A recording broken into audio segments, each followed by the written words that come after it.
روغتیا انسان لپاره یو ستر نعمت دی. په بدن کې ساتل تل عادت دی. السلام علیکم ورحمت الله وبرکاته. مینا او درنښت د روغتیا خزانه چینل ته ښه راغلاست. څه فکر کوئ چې دا اوس تاسو ناروغ یا روغ یاستئ؟ ناروغ څه ته ویل کیږي؟ د نړیوال صحي سازمان یا WHO وایي چې ناروغتیا د بدن فزیکی حالت کې اختلال نه دی، بلکې د بدن فزیکی، رواني او ټولنیز اختلال هم په دې کې شامل دي. طبابت یوناني وایي چې ناروغتیا هغه وخت رامنځته کېږي چې بدن کې چې کوم څلور مایعات دي چې هغې کې وینه، بلغم، زیره صفرا او توره صفرا شامل دي. کله چې په دې کې اختلال راشي یا د دې توازن چې د منځه لاړ شي، هغه وخت انسان ناروغه کېږي.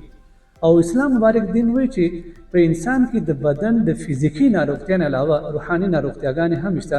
لکه قرآن مجید فرقان حمید کې چې الله جل شانه وایي اعوذ بالله من الشیطان الرجیم بسم الله الرحمن الرحیم فی قلوبهم مرض صدق الله العظیم، چې د هغې په زړونو کې هم مرضتیا ده. یعنی زړونو مرضتیاګانې یعنی روحاني ناروغۍ کې شامل دي. شرک شامل دی، بدعت، حسد، کبر، دروغ ګویي، دا ټول شیونه چې دي روحاني ناروغتیا کې شامل دي. پایله کې موږ دا ویلی شو چې انسان په څلور ډوله چې دی ناروغتیا سره مخامخ کېږي، یعنی بدن ناروغتیا، روحاني ناروغتیا، جسمي او ذهني ناروغتیاګانې پکې شامل دي. اوس کمرین ته راشئ او موږ ته ووایئ چې تاسو ناروغ یا روغ یاستئ.